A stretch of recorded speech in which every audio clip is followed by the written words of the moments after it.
Hi, I'm Nicole Roberts-Jones, and welcome to The Fierce Files. Now, what I know for sure is that one of life's greatest gifts will meet you when you go after your more. And so here is why I share with you thought-provoking insight and behind-the-curtain conversations with women who have reached the pinnacle of success because they went after their more. Now, I really want you to get this. One idea from these episodes can make a remarkable difference, not just in your career, but in your life. And I want to make sure you join the conversation in our Facebook group. So go to findyourfiercemovement.com. Now grab your pen and get ready for today's session of The Fierce Files. Hello, Nicole Roberts-Jones here, and welcome to this episode of The Fierce Files. So today I'm super excited to introduce to you Rashmi Airan.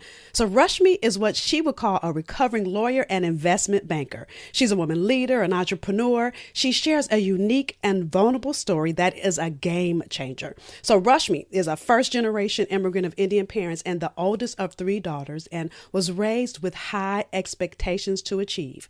In addition, she is a mom of 2. She's a successful lawyer who graduated with honors from Columbia Law School, but after working several major corporations, she launched an independent law practice in Miami, Florida. Now, during the housing boom, she was recruited to work with a local real estate developer who later engaged in questionable business practices. And to make a long story short, her involvement resulted in a 6-month sentence to federal prison for bank fraud. So buckle your seatbelts, because she is getting ready to go all in and tell you everything, because what she shares is her story to illustrate the multitude of factors that influence our choices. Rashmi is determined to create a culture of conversation around ethics, human performance, and reputational risk into all aspects of our lives. So, Miss Rashmi, welcome.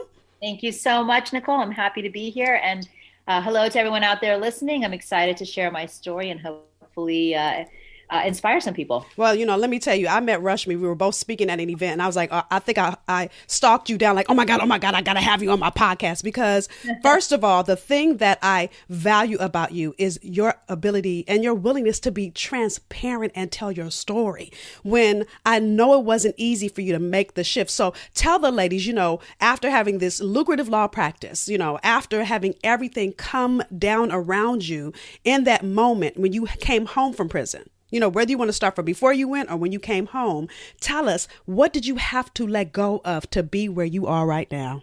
Sure. Well, let's start out with how I got to prison. I'll do a little brief background because I think that will help everyone. So, yes, please. So as Nicole mentioned, I was a real estate attorney. I started out, I worked in various legal practices out in San Francisco for a big law firm, in Miami for some law firms, and even for the government for a period of time.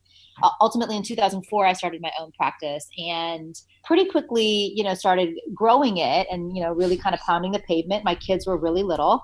And in 2007, I had the opportunity to meet this developer, real estate developer. And so if you kind of can take yourself back to that time period, this was in the heyday of the real estate boom. Mm-hmm. I live in South Florida. So South Florida was, of course, really in the throes of it. Mm-hmm. And when I had this opportunity to meet the developer, I jumped at it because I was a solo practitioner. My kids were 2 and 3. And frankly, I was a major breadwinner in my family. Mm. And so I felt a lot of pressure, but also sort of tingling and excited to potentially meet a big client. Right. And so I was so focused on the client that when I met with him, without going into the details of the specific type of transactions that he was doing, I will say that they were creative transactions that I was in the moment, not listening to my inner voice. And I immediately rationalized any of my concerns. I dispelled any of the maybe questions that I have, and which I call the slippery slope. I think it's really easy for us in our everyday to make a bad decision for whatever reason, because there's different factors and influences in our lives that are challenging us in the moment. And so we make a maybe hasty, convenient, less complicated decision and think that nobody's going to care. It doesn't really matter. It's just this one time. In my case, I allowed this client to commit fraud that he was doing. And I didn't ask the questions. And as a lawyer, I had a higher duty, a fiduciary duty to ask the right questions. Because I knew of, these small little things here and there, and that was enough. I mean, I knew that there was stuff going on. But let me stop you there, because how many times, and me included, do you know better, but in the back of your mind, you're like, oh, it's okay. It's going to work out. So you don't ask the question, right? And that's the thing is it's very easy in our lives, no matter what profession we're in, no matter what time of day, right? Whether we work for ourselves or for a large corporation. I mean, these are situations that happen with a boss, with a client, with a supervisor, in the community, for a nonprofit. I mean, it happens all the time. And so ultimately, that was in 2007. I did not get indicted until 2014. Wow. So imagine I had stopped working for this client in 2009, early 2009. The FBI came in 2011 and it sort of interrogated me for 4 hours. And unfortunately, I met with them for 4 hours without an attorney present. I just think I could tell them to go away and come back to them. Right. I then received a grand jury subpoena in 2013. And then in 2014 is when I was indicted. And then I was sentenced. My sentence was actually a year and a day sentence, but I served 6 months of that. I was ultimately released early for cooperating in a separate case while I was incarcerated. So to get to your question, I came out. Before you go, because I just want to sit with that for a minute, right? Yeah, because she talks about it like no big deal. But how many times? And if this is you, I want you to go into our Facebook group, the Fierce Factor Lab. That's the name of the company. Find Your Fierce Movement, right? And I want you to out yourself, because I could totally out myself the number of times that I've made decisions and my gut was telling me don't do it, but I did it anyway. Or my gut was telling me don't work with a client, and I work with them anyway. And I always tell my clients all money's not good money. There are times when you've got to listen to that inner voice, right? And so I just want to stop in this moment and really I want to first applaud you that you're willing to tell the story. But second, I want all of you that are listening to stop for a moment and just really think about all the times that you have not listened to that inner voice and done the thing you shouldn't do. Yeah, Nicole, I will share with the listenership that I did a TED Talk in April 2017. I was honored to be invited to do this TEDx talk, and it's titled "Anchoring Against the Slippery Slope." If you go to YouTube, you can Google you put in my name and you'll find it. It's 12 minutes, and I think that the point of my TED Talk is actually that exact point, which is listen to your inner voice. I call it the 5 steps to ethical vigilance, which starts with listening to your inner voice.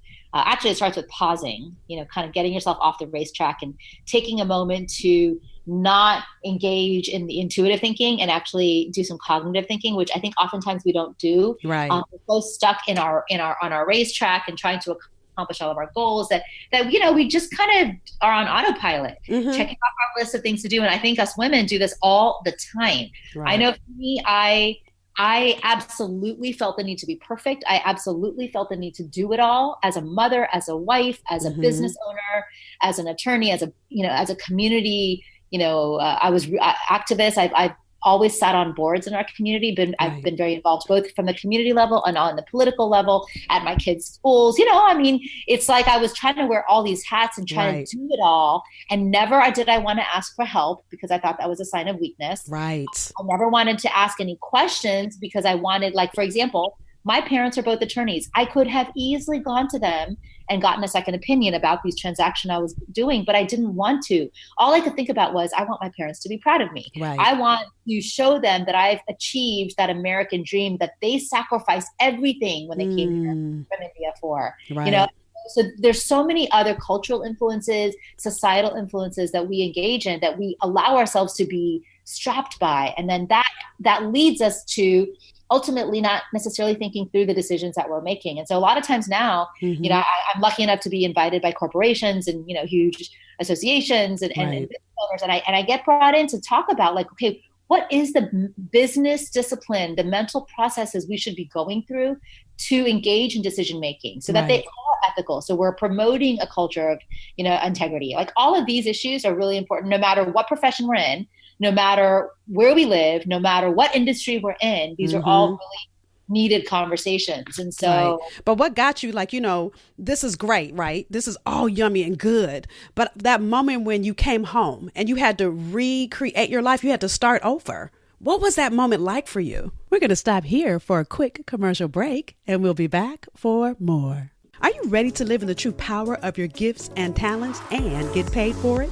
Hi, this is Nicole Roberts-Jones, and I'm inviting you to join me in a city near you for the Find Your Fierce Experience. Go to findyourfierceexperience.com to learn more. Listen, your fierce is the magic formula that so many successful, focused women just like you spin your wheels seeking, but sadly never find. So you get burned out and give up on the possibility of creating a business and a life that you actually love. But at the 4-hour workshop I'm sharing with you during the Find Your Fierce Experience, you will find the insight and action steps designed to give you everything you need to bankroll your brilliance. So go to findyourfierceexperience.com and see what city near you I'm coming to and grab your seat. I can't wait. An afternoon with me and you of me giving you all you need to bankroll your brilliance. See you there. I will start off by saying that when I came home, which was early February 2016, I've now been home 3 years officially. I took a moment to listen to my own advice, actually, as I'm thinking about it. And I took a moment to just take a pause. Even though, yes, I had, spent some time in a prison and basically a lot of time to think. Yeah. It's very different to be sitting in a prison and thinking versus being at home, surrounded by your family and loved ones. And then actually start to reflect like, okay, let me debrief. Let me think through what have I gained from this experience. And I will share with everybody that one of the first book I read while I was in prison, and I was lucky enough that my friend sent me books. The first book I read was The Gift of Imperfection by Brene Brown. I love that book. Yes. Love that book. It is. Let me tell you, Brene Brown is one of my heroes. I mean, me too. It's such a powerful book. And Brene Brown basically in this book talks about, how when we can allow ourselves to recognize that we are not perfect beings, that is a gift because you learn to realize, and for me, imagine I'm sitting in a federal prison. It's my first night there. And I start reading this book and the sense of peace that came over me and spiritual sort of sense that like, I'm going to get through this and I'm going to be okay cannot be underestimated. Because in that moment I was, and thankfully the whole time I was there, I was able to remind myself that this, no matter how hard it is, how horrible it feels and how ashamed I am, I'm going to remind myself that this is a gift. This is a gift. And I'm going to figure out what I can learn from this. And then at some point I'll figure out how to give back and make it, do something with it and help others with it. So, okay. So with that backdrop, when I came home in 2016, I took some time I remember I kind of called all my friends, my family, my relationships. And one of the things that I did rely on is my relationships. And I think this podcast is about how I kind of reinvented myself. I mean, when I decided to plead guilty and as I was preparing for my sentencing, I made a very proactive decision to call everybody in my life, like people I hadn't spoken to since college, since elementary school, since law school, since everything. I called my kids' teachers, I called their friends' parents, I called everybody in my life and one by one told them the story, told them what I did and asked them to help me. And I believe that process, obviously, first of all, was very healing for me. But the other thing is it allowed me to earn unconditional support from everybody. And that was invaluable because... And let me just stop you there, because for you to even think about calling people so they hear from you and not see it in the paper or see it on the news or that they hear it from you, right? That is so powerful. It was very important to me. I did not want anybody to read about it from, in the newspaper, hear about it as a rumor, somehow, see it someplace and then shy away and feel like they couldn't talk to me about it. And it's like, what even made you think to do that? I mean, was it you just knew you had to? Or, I mean, that to me, that by itself, let alone everything else you're going to tell us, is amazing. Well, look, I'm not going to hide from the fact that I, at the end of every call, asked everybody to help me. And I said, if you will support me, will you write me a letter of support? Right. And that was very important for my sentencing and so there was obviously sort of a dual purpose. One was for my healing and to share, and the other was for those that wanted for them to seek out a letter of support. But you could have written an email. You made phone calls. That's correct. And actually, if you ask, I have now since spoken to other, people that have similarly gone through this. And as it turns out, they didn't do what I did. They had their family members call. They did send an email. So what I did was I called every person and then followed it up with an individual personalized email. Giving them the details, like this is who you write to, blah, blah, blah. So yeah, I mean, for me, it was, I guess, the beginning of what I'm doing now, which is being able to share my story on stage to thousands of people. I didn't realize at the time, of course. So, when I came home, to fast forward to 2016, I'm now home and I start meeting again with all these friends and, connections and relationships and just sharing my experience and sharing how I got through each day and what I did every day. Cause people want to know, like, what do you do in prison? What do people do in prison? And so that was, and then people would say, well, what did you learn from it? Is there something, you are now telling your kids and all that. And, so ultimately I think, maybe my attorney and some friends started saying, you should really apply to do a TEDx talk. I was like, no, So, and then, speak about failure. So I applied to like 5 different TEDx conferences all over the country and got rejected from all of them. And then in the midst of that, I also started thinking, you know what, I just want to share my story with my alma mater. So my probation officer was kind enough and permitted me to use I had some miles accumulated. And so I flew up to New York with my miles. I got approval to do that. And I went up and I met with the head of the criminal law section at Columbia Law School, which is where I went to law school, and told him my story and said, I'd be really honored if you would let me share my story with the students, because I think that there's a lot for them to learn. And at that point, I hadn't quite gotten to my message yet of this, right? Which is like ethics and do the right thing. And at that point, I just wanted to tell people my story. And so I, in October, got invited to share my story at Columbia Law School. And then from there, word kind of spread. So like NYU and all these various corporations and associations then started calling me. And in the midst of that is when I applied to another TEDx. And I think by now I had sort of a message that I recognized was a really valuable, idea worth spreading, which is TEDx's sort of whole thing. So then I finally got invited to do the TEDx in Greenville, South Carolina.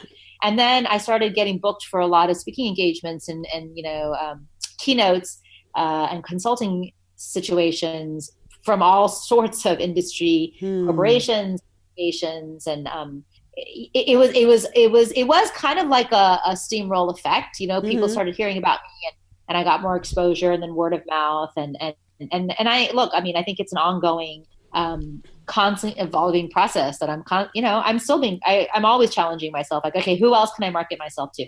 I'm very aggressive and bold in my outreach. It's one of my things. I don't take no for an answer. I also don't take no personally. And as as people now tell me, God, you're such an inspiration. How have you come out of this? And the way you've come out of it, you hold I'm like, you know what? I hold my head up high. I recognize that this is part of my story, but it is not the story. It does not define me, because I'm not going to let it define me. It just contributes to who I am. Right. But I have to stop you, because I love that you say that, and you say it effortlessly like 3 years later, but literally thinking about that day when you got home. I mean, even to have the courage to say, yes, I'll do a TED Talk, right? What gave you that courage? Have you always been that person? So that's an interesting question. I would say that I'm blessed to have parents that are fighters and survivors, and they themselves have gone through many, many, many incredibly challenging situations in their lives. And I've watched my parents, come back from, lose everything and come back from it, and always hold their head up high and not be defined by it, and have faith in God and faith in each other and faith in themselves. I will share a story about my grandfather. My grandfather was a freedom fighter during the Quit India movement against the British in India. And, he was a revolutionary. And so he would go out and fight the British and get put in jail, and which was very, very common. The Indians were very mistreated in this process. And, but he was fighting alongside Gandhi. So he would end up so the day my dad was born, he was actually sitting in prison with Gandhi. Wow. And he got out, ate something, picked himself back up, and went back out and fought again. And that was my grandfather. And so I grew up learning and, hearing all these stories about my grandfather and his legacy, and he never gave up. He always fought for the right thing. And truth is he didn't know whether or not India would gain independence, right? I mean, you don't know in a revolution if you're going to win, if you're going to succeed, but it didn't matter to him. He was really focused on continuing the fight no matter what. And he, they come from a tiny, tiny little village where there's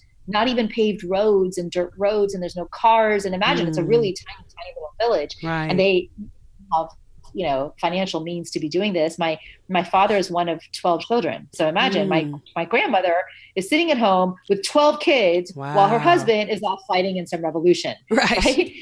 And so anyway, so I've grown up with this legacy. And then the story that my dad tells me, so when he was 12, he was riding his bike with his dad sitting on the handlebars. So my grandfather had ultimately developed emphysema while he was in jail. The conditions were so bad. And so, his lungs were really, really not doing well. So now my dad's 12. My grandfather's sitting on the handlebars. They're riding along on these, dirt roads of their little village. And at the time, my dad had just finished reading a biography by Gandhi that Gandhi had written, actually. And in the biography, Gandhi shares this incredibly embarrassing moment in his life, very, very shameful incident in a whole chapter. And my dad turns to his dad and says, why would Gandhi share something so incredibly humiliating and shameful for the whole world to read about forever? Like, it's documented. It cannot be taken back. Why would he write about it? And my grandfather turns to him and says, because that's the point. When you go through life's hard lessons, and you've had to learn the hard way by making bad choices, you have a responsibility to share it. Ooh. You have to help others not make those same wrongs that you've already done. That's why you've gone through this. You've learned already. So now extrapolate that to me. I do what I do because I believe that's my purpose. I believe that the gift of me having to go through this really imperfect situation, and having had gone to prison and learned some lessons about, and recognizing that I turned a blind eye to what this client was doing, and I shouldn't have. Yeah.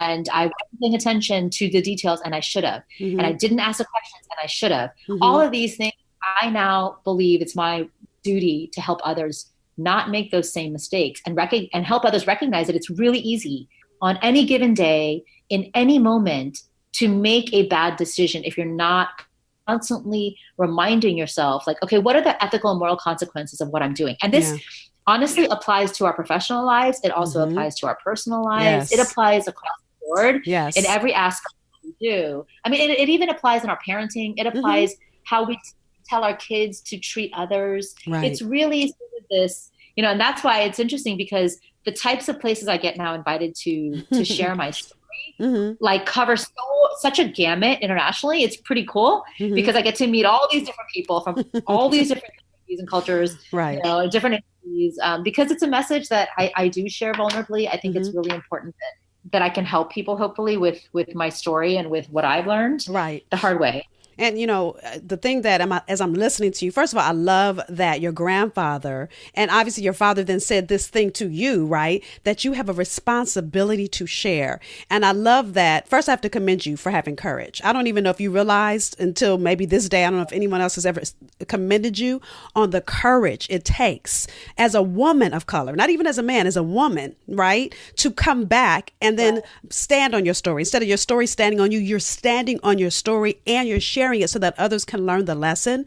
But even more than that, one of the greatest things I love about Oprah is her transparency. And, she has allowed us in her mess for years, right? And her mess became her message. And that's the same for you, Rashmi. Is that your mess? Although probably for really, really, really messy in the middle of it, right? It's now. It's interesting because I just happened to be listening and watching one of Oprah's interviews yesterday with Bradley Cooper regarding A Star Is Born. And the whole thing was about vulnerability and transparency and authenticity. And I live my life in transparency now. And here's the thing is I didn't used to, and I recognize that now. Yeah. I was absolutely the person trying to pretend like I had this great marriage, and I'm divorced now. I used to pretend I had, all the right things, and I was perfectly hunky-dory great, because I think society forces us to pretend a lot of times instead of being vulnerable.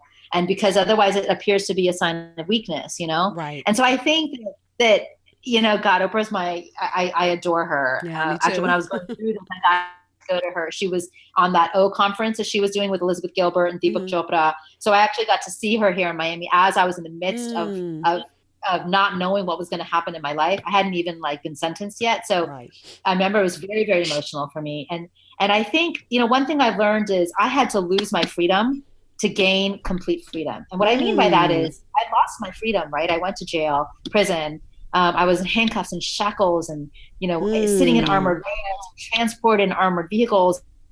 And in a million years, I never thought that would be me. And when I was in that moment, it was like a surreal twilight zone, right? But even in those moments, I was able to reflect and go, okay, I'm still going to see something good in this. I'm going to get out of this. I'm going to be okay. Right. So I lost my freedom, but when I came out, now my ability to be transparent and authentic and it has given me such freedom because I literally can freely talk about it with anybody. So I go into airports and so obviously I fly a lot now and travel to all these engagements. And so I sit on flights and I share my story and I'm in restaurants and I share my story and I sit in meetings and my kids think I'm completely insane because all I do is share my story.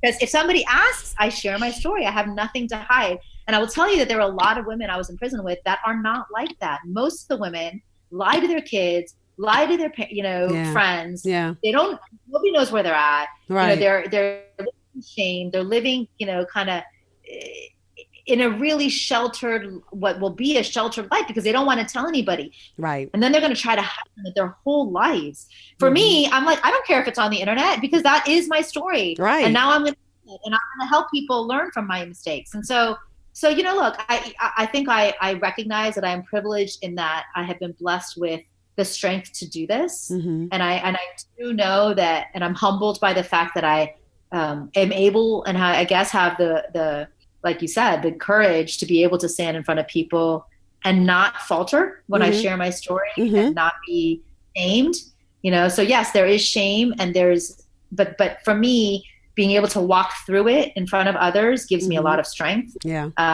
It's a hard thing to explain.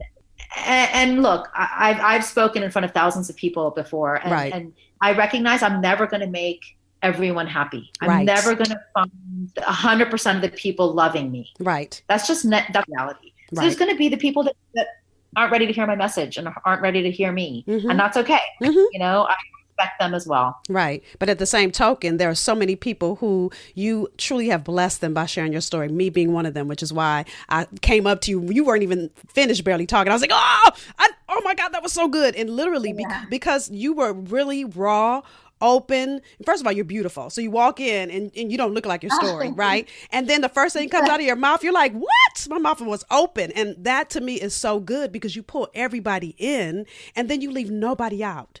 So what I mean by that is Columbia educated, right? Columbia Law School, one of the top 10 law schools in the world, right? And you live in Miami, which is where all the sexy people live. At least that's what we feel like when watching TV. And the fact that you can come up and then you're beautiful and you come up and you're willing to be transparent. So let me just say thank you. Thank you for every family, for every nation, for every woman whose life has been transformed because you were willing to stand in the lesson your grandfather taught you to be responsible and to share. So thank you for that. And thank you for being here and sharing your story with us. Oh, thank you. Thank you for having me. Thank you for joining us for this episode of The Fierce Files. Now, I want you to walk away from these episodes with value, so grab your pen and answer either one or all three of these questions. Number one, what was your greatest takeaway? Number two, what would you do differently as a result of what you heard? So you may have heard something you've already heard before, or you may have learned something new. Either way, don't take the insight that was shared with you for granted. So commit to doing one thing different because of what you heard.